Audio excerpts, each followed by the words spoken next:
জানো তো, এই যে ভিডিওটা তোমাদের সঙ্গে এখন আমি শেয়ার করছি, এইটার ডেট আমার মনে নেই, কারণ এইটা হলো গত বছর নভেম্বর কি ডিসেম্বরের ভিডিও।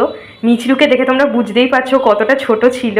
ওটা হচ্ছে ও যখন সবে সবে আমার কাছে এসেছে, আর যেদিন আমি ওকে প্রথমবারের জন্য ভেট ভিজিটে নিয়ে গিয়েছিলাম। সেদিনকে বেসিক্যালি আমার সাথে কেউ যেতে পারেনি। আমি খুব ভয়তে ছিলাম যে আমি ওকে কিভাবে একা একা বাড়ি থেকে এতটা দূরে নিয়ে যাব। মানে আমার বাড়ি যদি রেলের এপারে হয়, রেলের ওপারে হচ্ছে ওর ভেট ভিজিট, যেখানে আমি ওকে নিয়ে যেতাম বা এখনও পর্যন্ত ওর ওষুধ কিনতে ভেটের সাথে কনসাল্ট করতে ওকে নিয়ে যাই।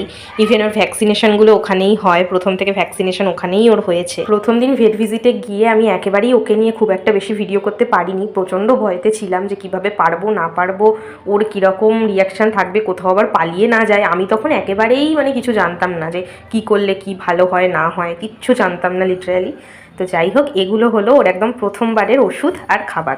এটা ছিল ওর দুধ ভেন্ট্রিপ্রোকিটেন, যেটাও একদম ছোটোবেলায় খেত, আর এই দুটো হলো ওর প্রথম ক্যাট ফুড, যেগুলোকে প্রথম দিয়েছিলাম।